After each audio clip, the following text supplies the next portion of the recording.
بات یہ ہے کہ جو شیطان کا وسوسہ ہے وہ کسی ایک معاملے میں نہیں ہوتا، ہر نیکی کے راستے میں وہ رکاوٹ کھڑی کرے گا، برائی کی طرف آپ کو لے جائے گا۔ نمبر 1، کون سی برائی؟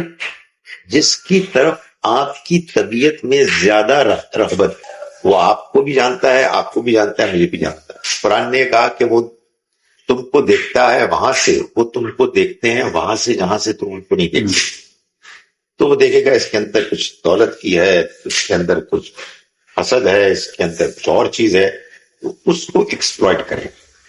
نمبر 1، جو آپ کو برائی کی طرف ثابت کرے گا اس سے فائٹ کرنا، وہ آپ کو نیکیوں سے روکے گا، اس سے فائٹ کرنا۔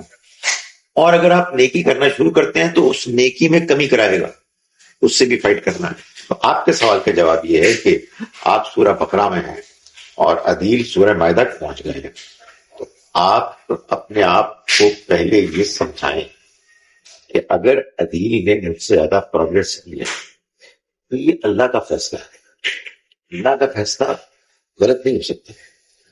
میں اگر اللہ کے فیصلے کے بارے میں ضد میں آ جاؤں گا تو جو کچھ ملا ہے اس سے بھی محروم ہو جاؤں گا۔ نمبر 1۔ نمبر 2، مائدہ تک پہنچے ہیں وہ، میں بقرہ اگر ٹھیک کر رہا ہوں تو انشاءاللہ مجھے اس کا ہو سکتا ہے زیادہ اجر ملے۔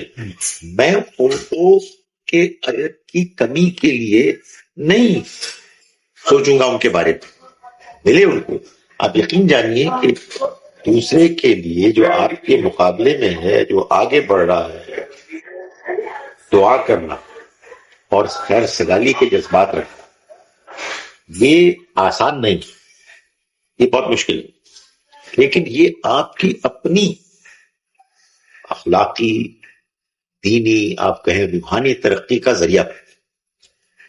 اگر یہ نہ ہو سکے، اب بولتے کوشش کرنی چاہیے، لیکن یہ آسان نہیں، لیکن اگر یہ نہ ہو سکے کم سے کم یہ تو کہ آپ دوسرے کے اچھے عمل اور دین میں آگے بڑھنے کے اس پروگرس کو نیگیٹولی نہ سوچیں۔